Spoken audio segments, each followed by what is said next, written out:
Төтенше жағдай және карантин кезеңінде қоғамға ақпараттың дәйекті жеткізілуіне үлес қосты. Это заслуга всего коллектива Казинформа. Спасибо огромное. Поздравляем. Бондарцев Павел Михайлович марапатталады. Директор ТО «Маркет Радио» оказал активную поддержку в информационно-разъяснительной работе во время ЧП. Награждается Рыль Ольга Владимировна, руководитель общественного фонда «Право», оказала особую благотворительную поддержку представителям социально незащищенных групп и показала актуальность кризисного центра современного формата разрешения семейных конфликтов. Внимание! Халық алғысы медалімен Жылқыбаев Досбол Малигомарұлы марапатталады. Достой консалт ЖЧС директоры. Біз біргеміз акциясы аясында әлеуметтік аз қамтылған отбасыларға азық-түлік таратуға белсене көмектесті. Бірлестігі қалалық филиалы төрағасының орынбасары. Біз біргеміз акциясы аясында әлеуметтік аз қамтылған отбасыларға азық-түлік тарату жұмыстарын ұйымдастыруға атсалысты. Халық алғысы медалімен Айтбайлы Айдар марапатталады. Күннен бастап еріктілер қатарына қосылып, біз біргеміз акциясы аясында белсенді қызмет жасады. Халық алғысы медалімен Қалықова Жанна Амангелдіқызы марапатталады. Благодарю Астана қоғамдық қорының басшысы. Төтенше жағдай басталған уақытында әлеуметтік аз қамтылған отбасыларға азық-түлік тарату мен жеткізуге қолғабыс етті. Әбілғалиев Нұртай Мұратұлы марапатталады. BTS Digital ЖЧС басшысы. Карантиндік кезеңде біз біргеміз акциясы аясында белсенді қызмет жасады.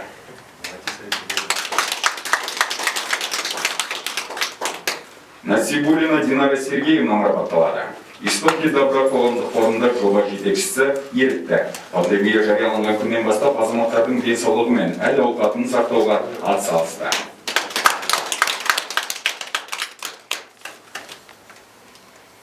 Халық алғысы медалімен Қайрат Перизат марапатталады. Жас конгресс қайырымдылық қорының басшысы ерікті. Карантиндік кезеңде біз біргеміз акциясы аясында әлеуметтік аз қамтылған отбасыларға азық-түлік таратып, еріктілер тобының жұмысын басқарды. Нахметжанов Шыңғыс Қанатұлы марапатталады.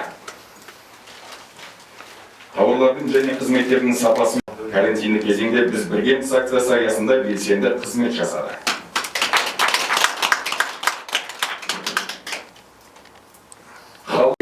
Төтенше жағдай кезінде ақпараттық түсіндіру жұмыстарына белсене қатысып, визуалды графикалық мәтінде ақпаратты сапалы ұсынуға атсалысты. От лица медицинских работников и лично от коллектива Центра психического здоровья выразить огромную благодарность акимату города Нур-Султан, управлению здравоохранения за заботу о медицинских работниках. И пользуясь вот такой возможностью, Алтай Сельдирович, можно я выражу огромную благодарность своему руководителю, главному врачу Центра психического здоровья Комаровой Ольге Николаевне. Это действительно руководитель от Бога. За одни сутки мы смогли развернуть инфекционный стационар. Халық алғысы деген ол үлкен марапат. Ол бүкіл халықтың сіздерге деген алғысы мемлекет басшысының жарлығымен көрдіңіздер, президенттің қолы бар. Сондықтан бұл үлкен сіздердің жұмыстарыңызға берілген баға деп санаймыз. Үлкен алғыс елдің атынан. Бүкіл қоғам болып, жаңа дұрыс айттыңыз, осындай қиын кезде бірігіп, біз біргеміз елбасының бастаған акциясы бар. Сонда бүкіл ұжым болып, волонтерлар болып, бүкіл осы елге жанашырлар, мәдениет саласында, спорт саласында, кәсіпкерлер, жастар, үлкен адамдар, жаңағы мемлекеттік қызметкерлер, дәрігерлер, барлығы, мұғалімдер, басқа да әлеуметтік салада барлығы бірігіп, осы бір-біріне көмектесті. Соның біз оң нәтижесін көрдік. Ол жұмысты біз тоқтатпаймыз, ары қарай жалғастырамыз. Бүгін де жақсы ақылдастық, біраз ойлар, пікірлер айтылды. Соның бәрін жүзеге асыруға біз дайынбыз. Сондықтан марапат иелеріне тағы құттықтаймыз. Ұжымдарыңызға біз алғыс айтамыз. Осы елордамызды дамытуға, елімізді дамытуға, осы бірлікті нығайтуға аянбай жұмыс жасай берейік. Рахмет сіздерге. А вообще, и оттуда за завод пойти, 7-8 семей живет. Мы одному приносим, остальные нас вот так держат. Нам где? Мы тоже подавали заявки. Да. А некоторые вообще не подавали, даже не знают.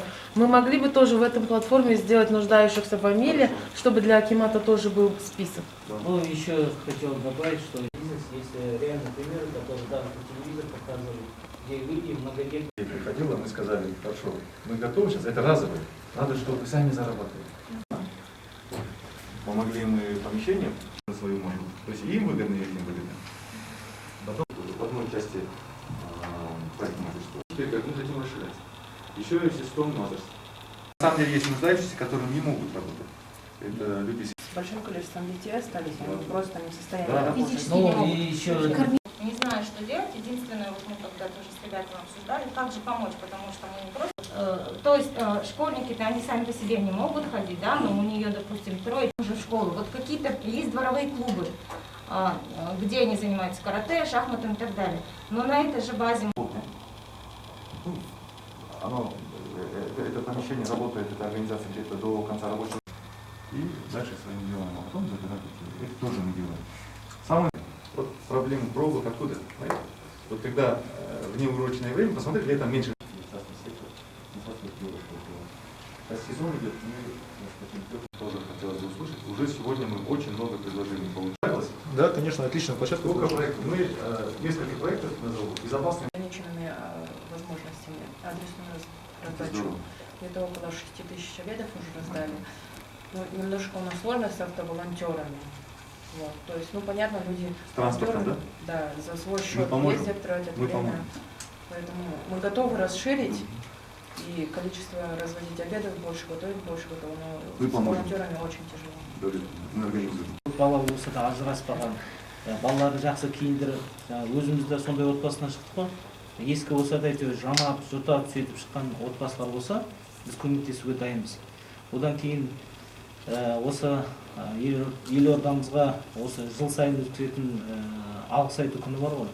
Осы біздің мына отырған әріптестердің бәрін бір ағда ғана жинап не істемей, жыл сайын алғыс айту күніне осы жақта жақсы адамдар бірге деген қайырымдылық концерттік бағдарлама ұйымдастырып тұрсақ, қалай қарайсыздар? Бізде енді әншілерді бәрін тікелей танимыз. Бұйыртса енді жағдай жақсарып қалса. Халық алғысы медалімен Исин күн туған отбасы орнату желісінде қоғамдық тәртіпті, әділеттілік пен парасаттылықтың жарқын үлгісін көрсетті. Басталған уақытында әлеуметтік аз қамтылған отбасыларға азық-түлік таратумен жеткізуге қолғабыс етті.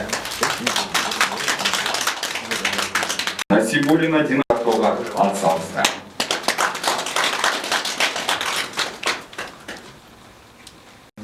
Мақтаныш тұтам, халық алдында берген антыма қызмет етемін және қоғамдық қауіпсіздік пен тәртіпті қамтамасыз етуге дайынмын. Бірігіп, осы бір-біріне көмектесті. Соның біз оң нәтижесін көрдік. Жіберген, сөйтіп апарып анау кісі бір 15 минуттан кейін бір магазинға келіп су алайыншы деген ғой, менің жіберген адамым. Геймификация. Алып барған кезде, карантин кезінде бір үйге. Ана үйді көріп, біз кейін іздеп таптық. 6 баламен аш отырған отбасылар бар да, бірақ олар тізімде. Ондай отбасылар, олар сауат жағынан әрине төменде, олар Помещение бердіңіз, сол үшін рахмет сізге, және де соны республика бойынша қарастырсақ, өйткені қазіргі таңда тек Астана қаласында болған, Нұрсұлтан қаласында болғандықтан республика бойынша 5000 әйел заявка жіберді, өйткені кейбір аналардың отбасылық жағдайына байланысты ешқашан оқымаған дипломдары жоқ, ал біздің жаңа орталықтан әртүрлі маманға оқып, сертификат алып, қазір мен салондарға жұмысқа орналастырып жатырмын. Соны республика бойынша қарастырсақ. Жақсы. Сізді жеткіземіз, айтамыз.